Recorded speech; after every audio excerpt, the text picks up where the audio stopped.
Planet earth के कई अलग अलग चेहरे हैं। पृथ्वी ज्वालामुखी और माउंटेन रेंजेस की शक्ल में आसमान की ओर उठी दिखती है।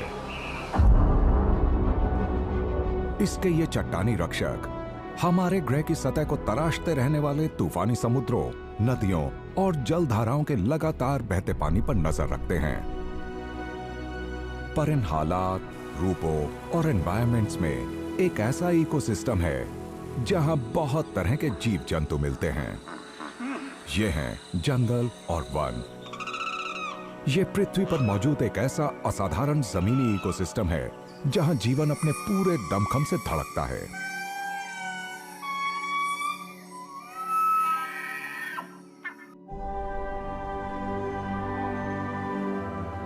तीसरी सदी शुरू हो चुकी है और पूरी दुनिया में जितने जंगल कभी थे उसका आज सिर्फ 30% ही मौजूद है।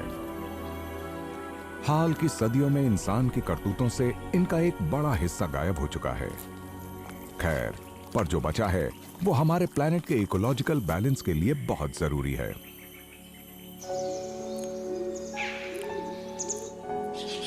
जीवन के लिए इस कुदरती संतुलन का जो एक पहलू जरूरी है वो है रिश्तों की एक दिलचस्प कड़ी जो जंगल और वन अपने अंदर रहने वालों के लिए पालते पोसते हैं।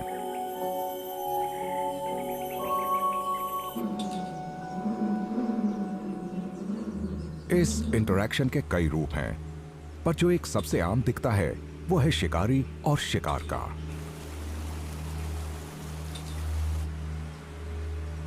कीड़े पेड़ों के सैप, पत्तियों और फलों पर पलते हैं। ये उस एनर्जी चेन की शुरुआत है जिसका प्रेइंग मैंटिस पूरा फायदा उठाना जानते हैं। ये छोटा सा मगर असरदार शिकारी अपने जितने आकार के कीड़ों के काइटिन एक्सोस्केलेटन को भी बर्बाद करके उन्हें पूरा खा सकता है और पेट भरने के बाद ये खुराक के बचे खुचे हिस्सों को आराम से हटा भी देता है। प्रेइंग मैंटिस के लिए सफाई से जुड़ी यह मेहनत जरूरी है। शायद इस काम में इस कीड़े को मजा भी आता है क्योंकि यह इसकी तरफ पूरा ध्यान देता है।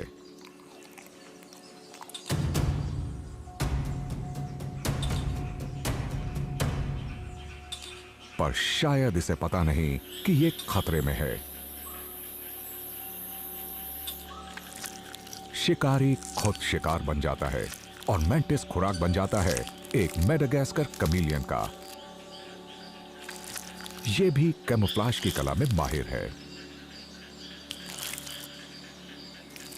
जंगल के इकोसिस्टम में जहां शिकारियों की तादाद काफी ज्यादा होती है, वहां जिंदा बचने की कोशिश में जीवों ने खुद में कुछ कमाल के बदलाव किए हैं।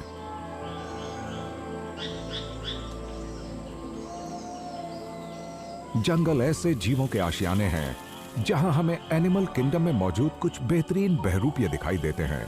कुछ तो इस सिलसिले में एकदम परफेक्ट दिखते हैं। रेप्टाइल्स, एम्फीबियंस और कीड़े हरे और बादामी रंग के होते हैं। ये तो पत्तियों, टहनियों और लाइकेन की हूबहू नकल भी करते दिखाई देते हैं। कुछ जंगलों को बहुत कम एक्सप्लोर किया गया है, जैसे बोर्नियो के वन। यहां बहुत से ऐसे जीव बसते हैं जो खुद को छिपाने के लिए कई तरीके आजमाते हैं।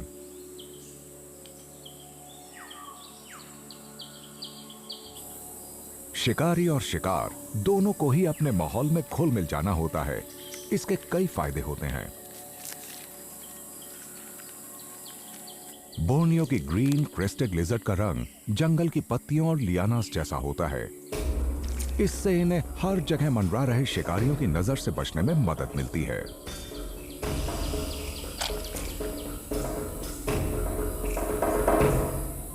पर इन्हें एकदम शांत भी रहना होता है।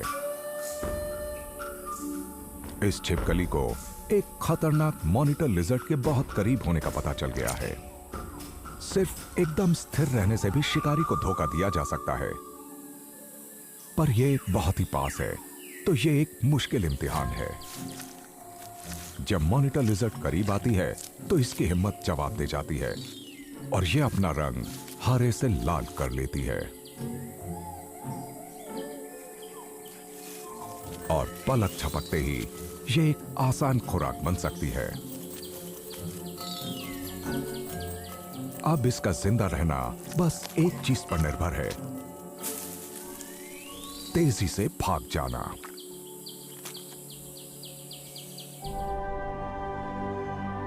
हरे भरे और गर्म इक्वेटोरियल फॉरेस्ट्स के मुकाबले वाइल्ड नॉर्थ में कहीं ज्यादा सरल फॉरेस्ट इकोसिस्टम है, जो दुनिया में सबसे बड़ा है।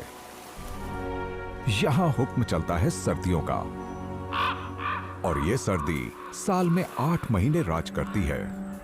और जो कोई भी इन विशाल जंगलों में रहने की हिम्मत करता है, उसे ये हालात ध्यान में रखने चाहिए।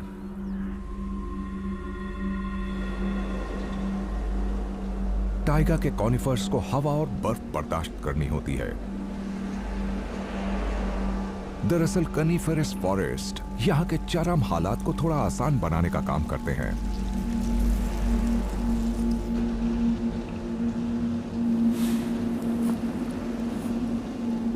टाइगा के वासी सर्दियों के जुल्म को इस ठंडे और एक समान जंगल की तरह से मुहैया आशियाने, खुराक और मौकों की वजह से ही सह पाते हैं।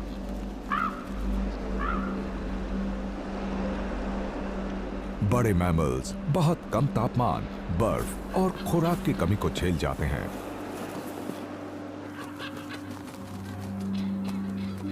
इस जमे हुए बियाबान में खुराक ढूंढना किसी के लिए भी आसान नहीं होता है।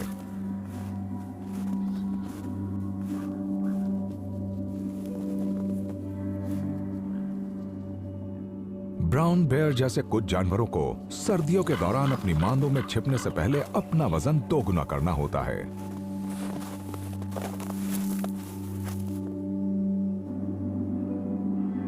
जंगल इन्हें इनकी जरूरतों के हिसाब से पर्याप्त खुराक मुहैया कराएगा। ये भालू खुशकिस्मत हैं, क्योंकि जंगल के कुछ वासी पहले ही दम तोड़ चुके हैं। ठंड के पहले शिकारों की बॉडी से इन्हें कुछ अतिरिक्त फैट हासिल हो जाएगा।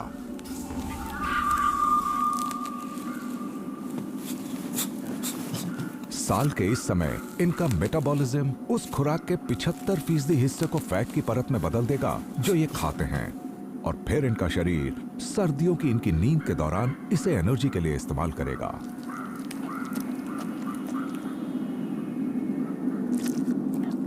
पर कनिफेरस वन सिर्फ बर्फीले उत्तरी इलाकों तक ही सीमित नहीं है। कुछ जंगल नम और गर्म मौसम के हिसाब से भी ढल गए हैं, जिसके नतीजे में एवरग्लेड्स या फ्लोरिडा के विशाल दलदली इलाके बन गए हैं। इस इलाके को शक्ल देता है पानी। और बेशक यहां केमन और एलिगेटर अजीब से लगते हों, पर यह इस वुडलैंड इकोसिस्टम का एक जरूरी हिस्सा है।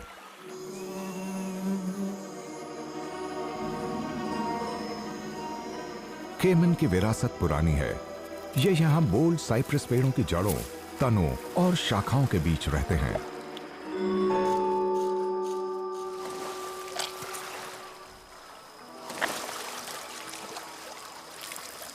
और फ्लोरिडा स्वॉम्प्स में कोई भी इनके जबड़ों से सुरक्षित नहीं होता।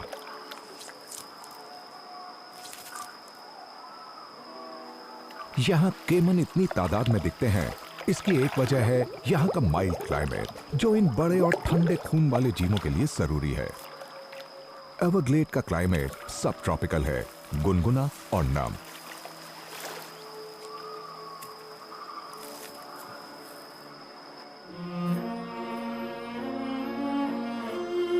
एवरग्लेड्स अनिश्चितता से भरा इलाका है।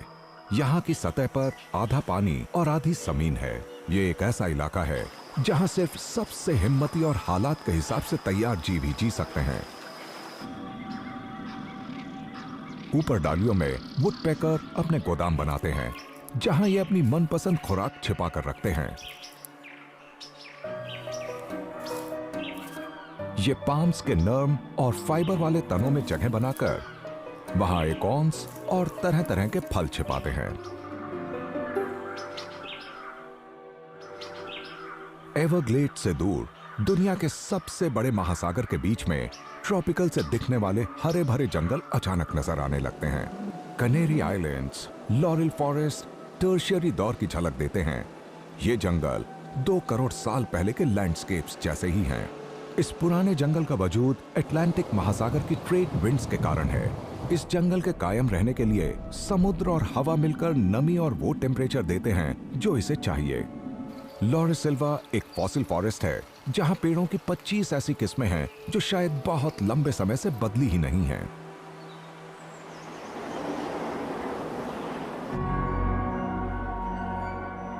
विनियाटिगोस जैसे फलों के पेड़ हाल ही में यहां आए और कुछ जीवों के लिए, जैसे इस ब्राउन रेड के लिए, शानदार दावत बन गए। मैचुरेशन प्रोसेस की वजह से इन फलों में काफी अल्कोहल होता है, जिसके कारण चूहे धुत होकर पेड़ों से नीचे गिर जाते हैं। लॉरिसिल्वा बादलों से पानी लेकर इसे जलधाराओं में बदल देता है, जहां सिर्फ कनेरी आइलैंड, लॉरेल फॉरेस्ट्स में मिलने वाले बोलेस पिजन्स पानी पीते और नहाते हैं।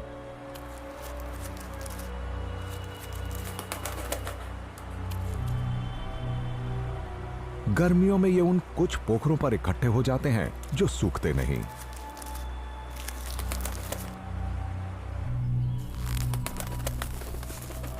लॉरिसिल्वा इस इलाके के ही एक और अनोखे पक्षी का भी आशियाना है।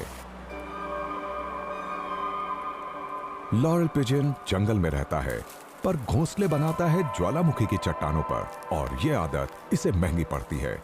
चूहे यहाँ शिकारियों के तौर पर बड़ा खतरा बन गए हैं। ये स्थानीय पक्षियों के घोंसलों से अंडे चुरा लेते हैं, खासकर लॉरेल पिजन के। इनके करीब 75% अंडे चूहे खा जाते हैं। कनेरी आइलैंड बजर्ड भी इन चट्टानों पर इन कबूतरों के साथ रहता है और कुछ हद तक इनका साथी भी है। बजर्ड इस आइलैंड पर मौजूद इकलौता ऐसा शिकारी है जो इस अनोखे जंगल में घुसपैठ कर गए चूहों को खत्म कर सकता है। एक और ऐसी गुमनाम सी दुनिया है जो 12 करोड़ साल से भी ज्यादा से अलग थलग रही है। ये है मेडागास्कर आइलैंड। दूर दराज होने के कारण ये एक कुदरती लैब जैसी जगह है जिसमें ज्यादातर पेड़ पौधे और जानवर सिर्फ इसी द्वीप पर मिलते हैं। मसलन ये लीमर की सभी प्रजातियों का कुदरती आशियाना है। आज यहां इनकी 100 से भी ज्यादा स्पीशीज रहती हैं और इनमें से ज्यादातर लुप्त होने का खतरा झेल रही हैं। सुबह सुबह डराने वाली एक आवाज सुनाई देती है और जल्दी ही ये एक कमाल का कोरस लगने लगता है। दरअसल जब जंगल में तापमान और नमी कम होती है तो जंगल के जानवर इसी तरह से बात करके एक दूसरे को बताते हैं। इन स्थितियों में आवाज दूर तक और ज्यादा साफ जाती है। इस तरह इंड्रेट्स अपने इलाके और अपने झुंड के रिश्तों की पुष्टि करते हैं। यहां से दूर कैलिफोर्निया के अंदरूनी इलाके में एक और अजीब सी आवाज सुनाई देती है। कैलिफोर्निया किस्से कहानियों की सरजमी, जहां पेड़ नॉर्थ अमेरिकन कॉन्टिनेंट की कुछ सबसे खास और वाइल्ड जगहों को खास मायने और शख्सियत देते हैं।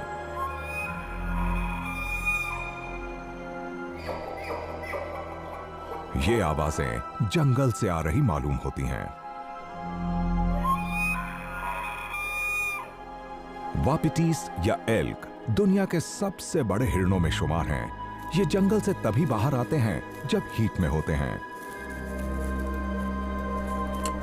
विशालकाय वापिटीज साल के ज्यादातर समय जंगल में ही रहते हैं। पत्तियां, कीड़े और पेड़ की छाल खाते रहते हैं।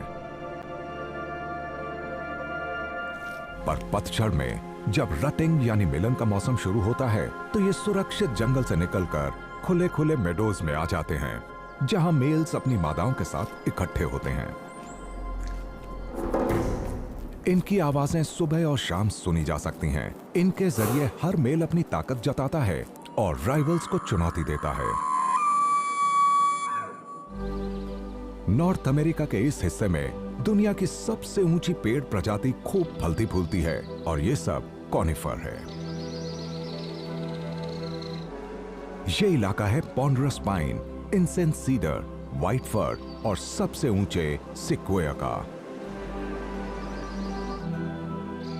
छोटे आकार के व्हाइट टेल डियर अमेरिका के जंगलों को सबसे ज्यादा पसंद करने वाली स्पीशीज है, जिसका वजन होता है 160 किलो तक। रेडवुड्स इतने बड़े हैं कि ये उनके आसपास दिखते ही नहीं।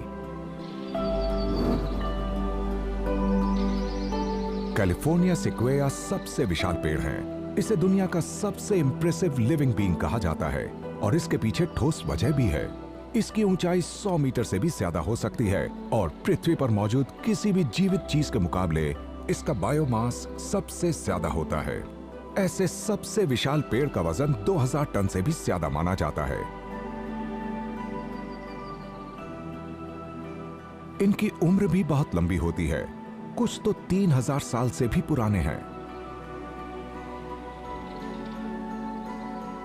जायंट सिक्वेयर्स क्रिटेशियस पीरियड में अपनी पीक पर थे, पर आज ये कैलिफोर्निया के पहले से काफी कम इलाकों में पाए जाते हैं।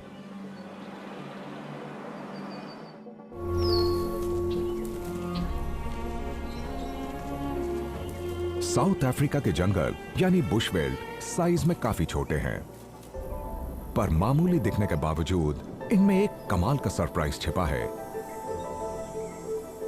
यह है मोपाने। ये काफी इलाके में मौजूद है। ये पेड़ बस इसी जगह मिलता है और इसके स्थानीय नाम का मतलब है तितली। ये नाम इसे इसकी पत्तियों के आकार के कारण मिला। बुशवेल्ड पेड़ों और झाड़ियों की एक बड़ी सी भूल भुलैया है, जिसमें काफी जानवर रहते हैं और इनमें से कई विलोपन का खतरा झेल रहे हैं, जैसे कि ब्लैक राइनो। झाड़ियां और पेड़ बचे खुचे ब्लैक राइनो को छिपाए रखते हैं। सिर्फ यही जगह इनका सुरक्षित आशियाना है।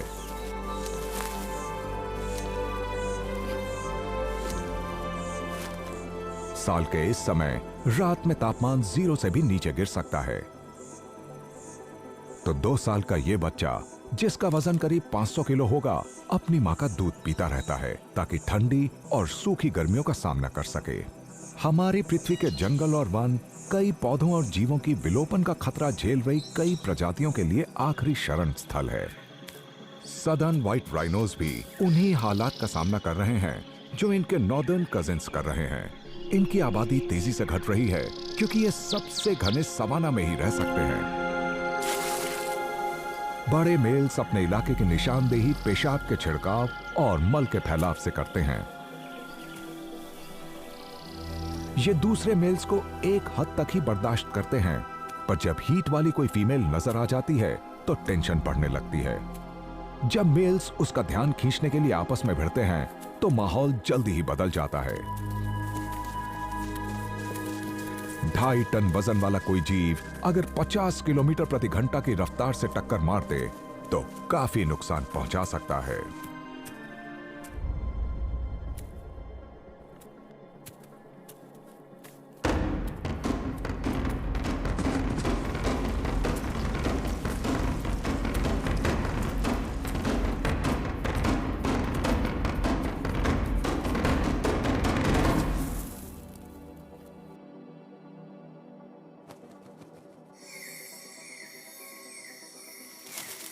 हाल तक पृथ्वी का 14% हिस्सा प्राइमरी फॉरेस्ट से ढका था। मिसाल के लिए इसमें साउथ अफ्रीका और बोर्नियो का ज्यादातर हिस्सा शामिल था। आज यह प्रतिशत घटकर सिर्फ 6 रह गया है। अगर जंगलों की कटाई इसी तरह जारी रही तो ओरंगुटैन के जंगल 2050 तक गायब हो जाएंगे। लेकिन ये प्राइमेट्स इन वनों और जंगलों के और बहुत से जीवों और पेड़ पौधों की तरह अपने अनिश्चित भविष्य से बेखबर रोज की जिंदगी जिए जा रहे हैं।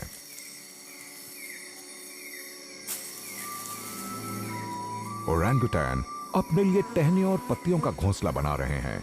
ये हर रात नया बिस्तर बनाते हैं। इनकी बनावट काफी पेचीदा होती है, जो इन्हें मच्छरों और बारिश से बचाती है।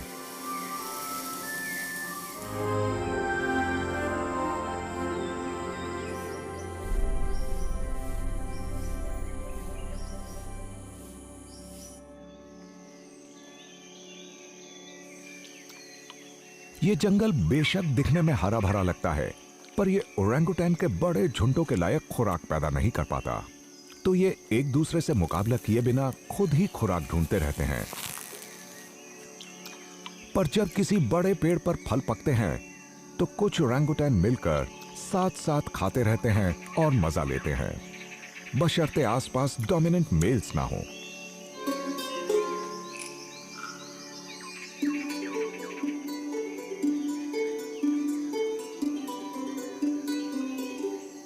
पर जल्दी ही ये अपनी एकांत और खाना बदोश जिंदगी फिर पहले की तरह जीने लगते हैं। पूरी दुनिया में वनों और जंगलों की जो विविधता नजर आती है वो वाकई एक बेशकीमती खजाना है। यहाँ कमाल के इलाके और इकोसिस्टम्स हैं, जैसे कि मैंग्रोव्स, ट्रॉपिकल फॉरेस्ट, जिनकी जड़ें तो समुद्री पानी में होती हैं पर फिर भी वो पनपते हैं। और कई अजीबोगरीब जंगलों की ही तरह इस जंगल में भी अनोखे जानवर बसते हैं, जैसे कि प्रोबोसिस मंकी, जो जिंदा रहने के लिए पूरी तरह मैंग्रोव्स पर ही निर्भर करते हैं।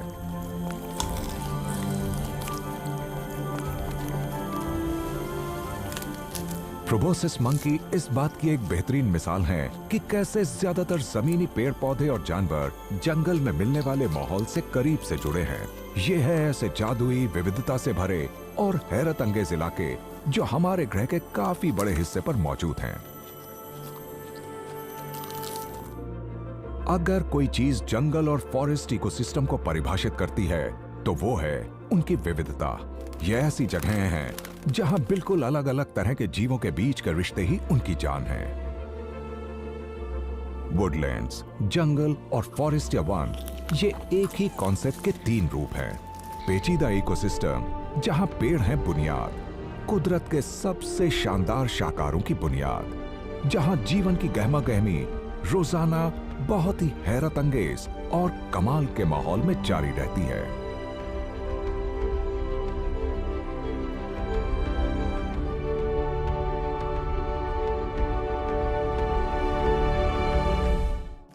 साउथ चाइना सी के बड़े आइलैंड्स पर इस ग्रह के कुछ सबसे पहेली नुमा जंगल हैं। और साउथ ईस्ट एशिया में मौजूद बोर्नियो दुनिया का तीसरा सबसे बड़ा द्वीप है। ये इंसुल इंडिया में है और इसे मले आर्किपेलागो भी कहा जाता है।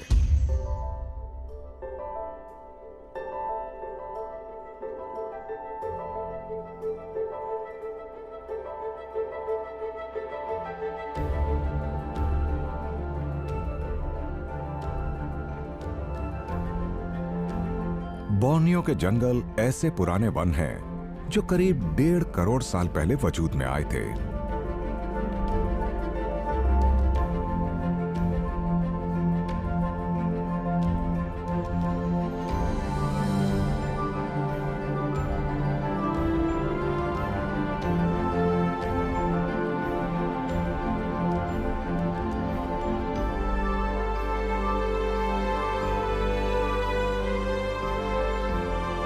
लाखों साल से यहाँ पेड़ पौधे बड़े जानवरों के संपर्क में आए बिना अपना वजूद कायम रखे हुए हैं।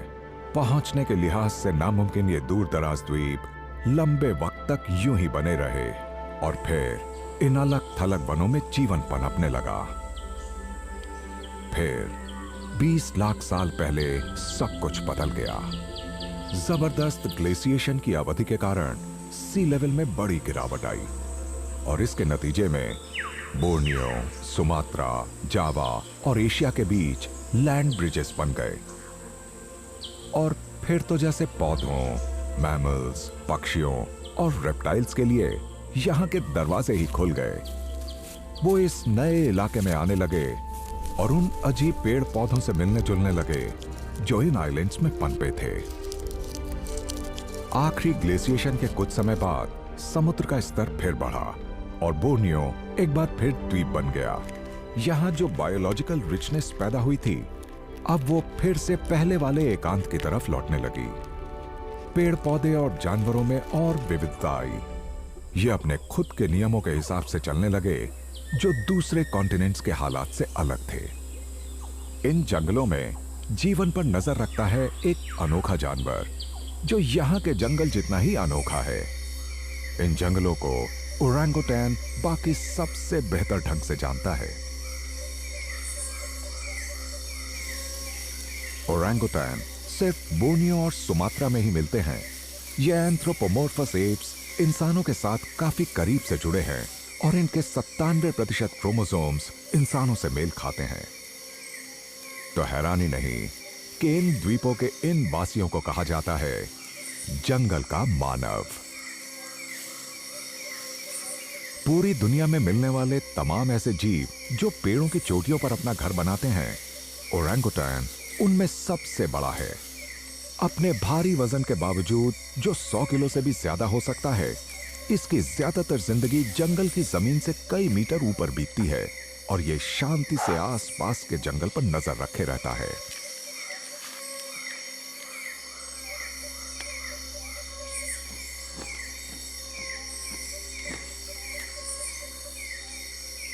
जंगल इकोसिस्टम ओरंगुटान का इकलौता कुदरती हैबिटेट होता है, पर अब यहां रहने वाले जीवों की संख्या और विविधता हद से ज्यादा बढ़ती जा रही है।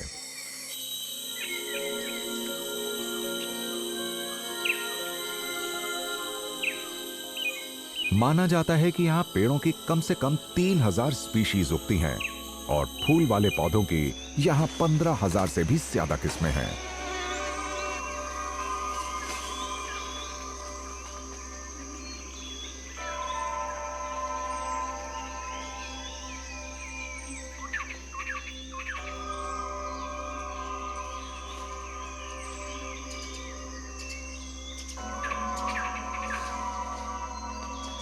और इन ऊंचे पौधों की भरमार की वजह से बहुत सारे जीव जिंदा रह पाते हैं।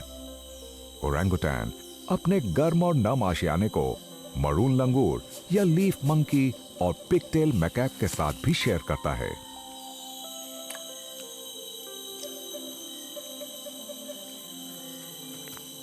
ये जंगल एक पेचीदा इकोसिस्टम है और यहां हर जानवर यहां मिलने वाली अलग अलग खुराक से पेट भरने में माहिर है।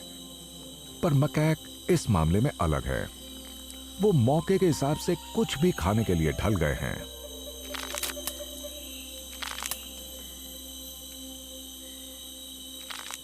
पर यहां असली राज चलता है कीड़ों का।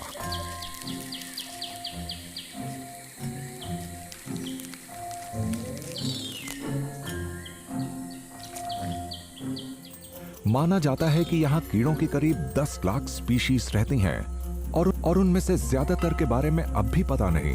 कीड़ों को इस जंगल का शहंशाह कहा जा सकता है।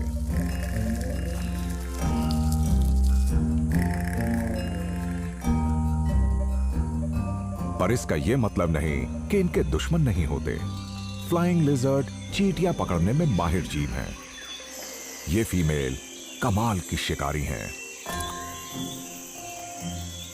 और इसकी कामयाबी का राज है किसी पेड़ का सही तना ढूंढना और इंतजार करना। अगर ये शिकार की सही जगह चुनेगी तो दावत की गारंटी है।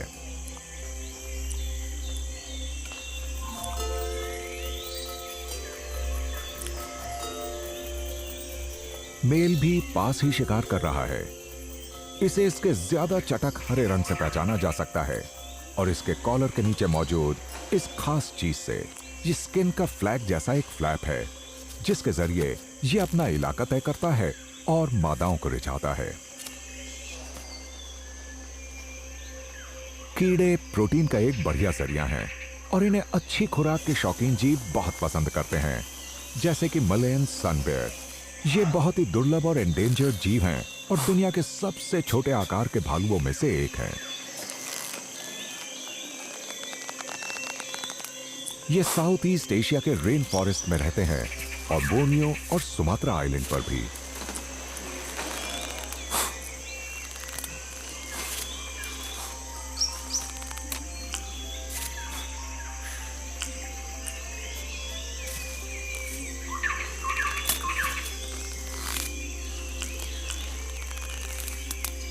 हालांकि सनबेयर कार्निवोर्स यानी मांसाहारी ग्रुप से ताल्लुक रखता है, पर यह ओमनिवोरस यानी सब कुछ खाने वाला जीव है।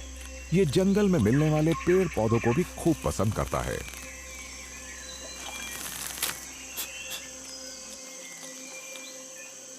पर ज्यादातर दूसरे भालुओं की तरह ये शहद, छोटे मैमल्स, रेप्टाइल्स और कीड़ों को भी खाता है। फिलहाल ये एक पेड़ की छाल के नीचे कुछ खोज रहा है।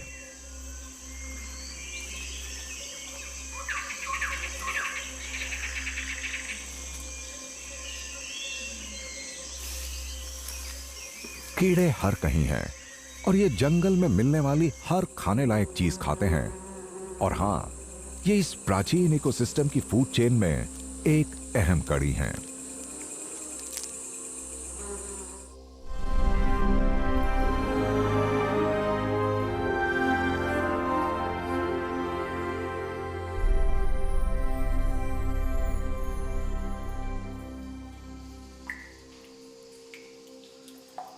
कीड़े जिस बायोमास को पैदा करते और रिप्रेजेंट करते हैं, उसके कारण बोर्नियो के जंगल दुनिया की सबसे बड़ी बैट कॉलोनीज में से एक को सपोर्ट करते हैं।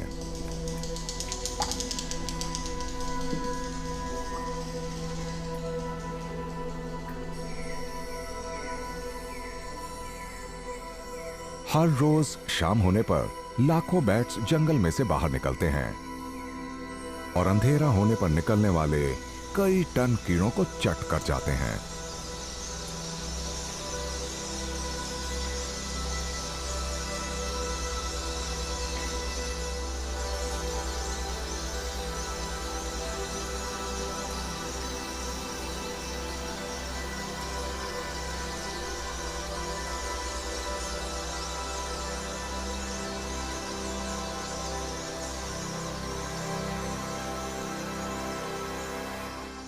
बैट्स शाम को आसमान में उड़ान भर रहे हैं और एक ओरंगुटैन रात के लिए बिस्तर बना रहा है।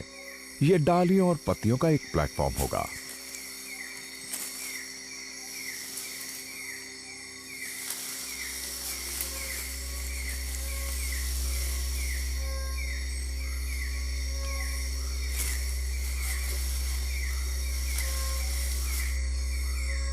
ओरंगुटैन्स हर रात एक नया घोंसला बनाते हैं, पर यह एक पेचीदा और सुरक्षित स्ट्रक्चर होता है जो इन्हें मच्छरों और बारिश से बचाता है।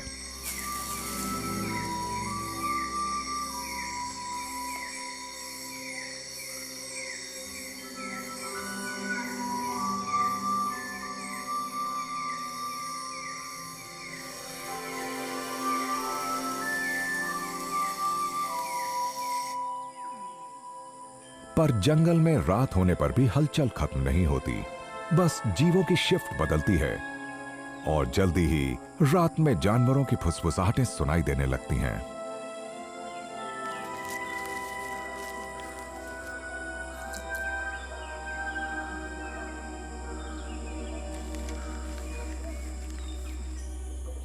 सुबह होने पर ओरंगुटैन बड़े आराम से नींद से जागते हैं।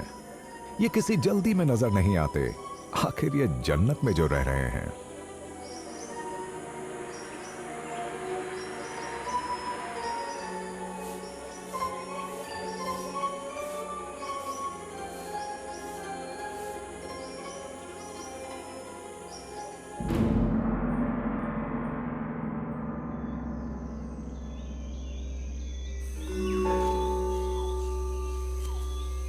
ये ओरंगुटैन इस अजीब से पेड़ पर अब तक बचे हुए टेस्टी फल खा रहा है। पर इतने पौधों और जानवरों की संख्या और विविधता के बावजूद यहां जिंदगी आसान नहीं है। बेशक यहां जीवन की भारी डाइवर्सिटी हो, पर अक्सर खुराक कम ही होती है और खास तौर पर इसी कारण ओरंगुटैन अकेले ही रहते हैं।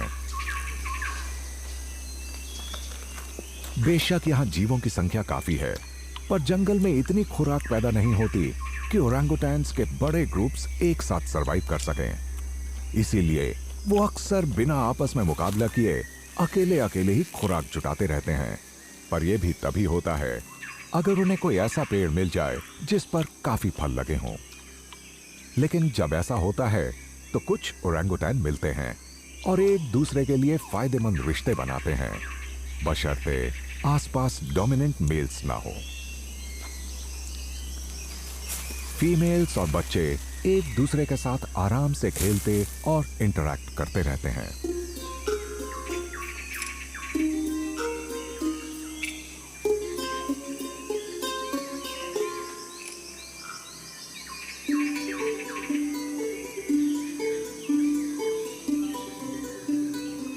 लेकिन इसके बाद ये फिर अकेले और खाना बदोश तरीके से अपनी जिंदगी जीने लगेंगे।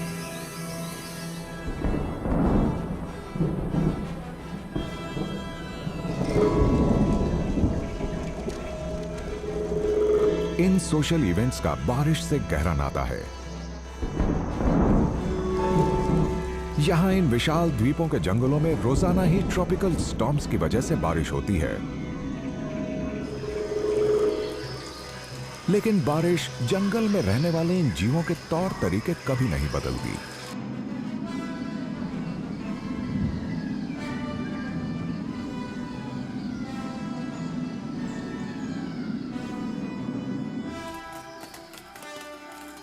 पर कुछ पौधे बारिश के प्रति रिएक्ट करते हैं, जैसे कि चेस्ट मिमोसा, जिसकी पत्तियां बारिश की पहली बूंदें पड़ते ही सिकुड़ जाती हैं ताकि इस तूफान के असर से खुद को बचा सके।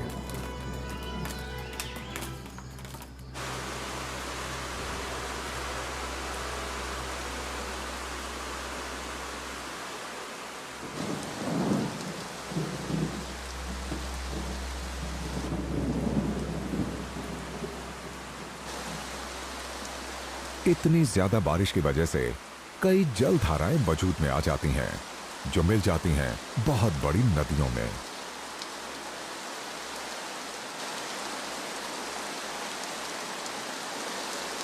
ये है मगरमच्छ, इस माहौल में मिलने वाला सबसे खतरनाक शिकारी। कोई भी जानवर जो नदी से पानी पीने आता है, वो इस विशाल रेप्टाइल की खुराक बन सकता है। नदी पार करने की बात तो बहुत दूर की है। जंगल से बहने वाली गदले पानी वाली नदियों में मगरमच्छ लगातार आपस में भिड़ते रहते हैं।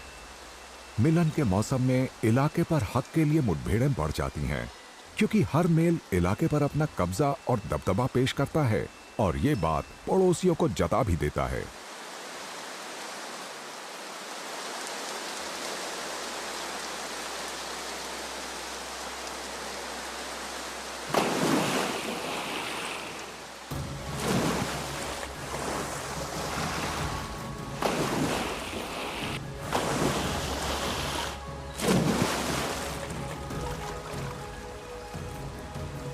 आज कमजोर प्रतिद्वंद्वी के लिए हिम्मत दिखाने की बजाय चुपचाप भाग जाना ही बेहतर है।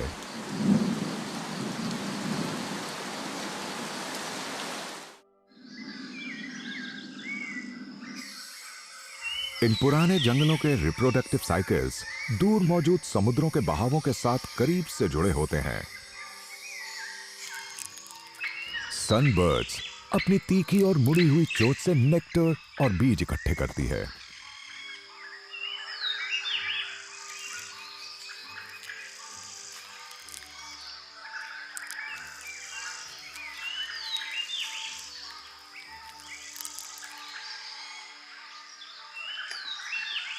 और तोते ताजा बीज ढूंढते रहते हैं।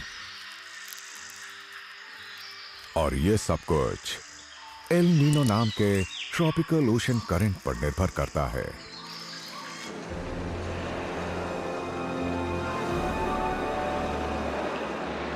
हर 4 साल में इसके कारण सूखे का दौर आता है और पेड़ों की करीब 90% प्रजातियों पर एक साथ बहार आ जाती है।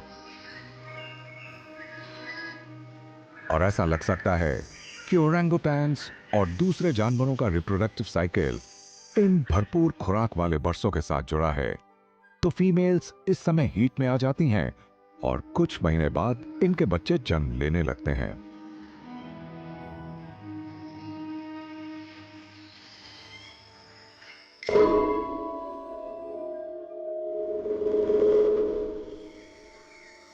ओरंगुटैन के इस बच्चे की रात अच्छी नहीं गुजरी है, पर इसकी मां इसे राहत देने के लिए पास ही है।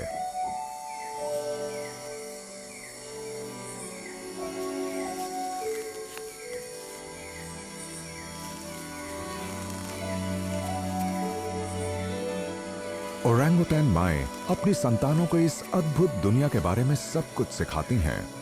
7 साल तक बड़े धीरज के साथ वो अपने बच्चों को जंगल के रहस्यों के बारे में जानने में मदद करेंगी और ये भी बताएंगी कि पेड़ों की सबसे ऊंची डालियों के बीच से सुरक्षित ढंग से कैसे आए जाएं। ओरंगुटैन अपने जंगल हैबिटेट को बहुत अच्छी तरह से जानते हैं। वो जानते हैं कि खाने के लिए सब्जियों और फलों की 300 से ज्यादा किस्मों को कहां ढूंढना है। वो ऐसे हजारों पौधों के बारे में जानते हैं जिनका इस्तेमाल कीटनाशकों, लैक्सेटिव और एंटी इन्फ्लेमेटरी उद्देश्यों के लिए किया जाता है।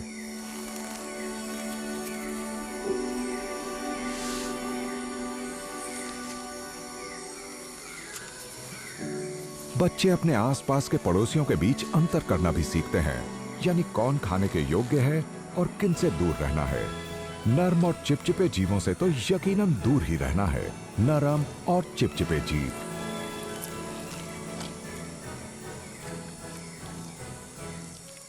जिन जीवों से बचना है उनमें शामिल हैं जायंट स्नेल्स जैसे चिपचिपे, कई रंग वाले कीड़े और जोक, जो कभी भी खाल से चिपककर खून चूस सकते हैं।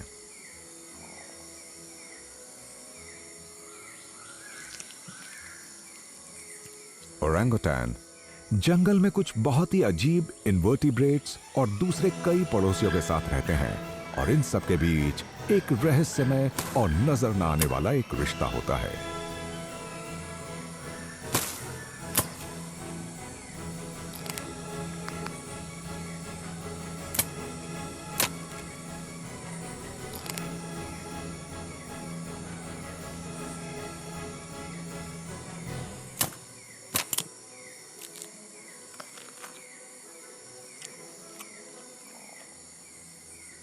ओरंगुटान का मल कई पेड़ों के बीजों को दूर दूर तक फैलने में मदद करता है।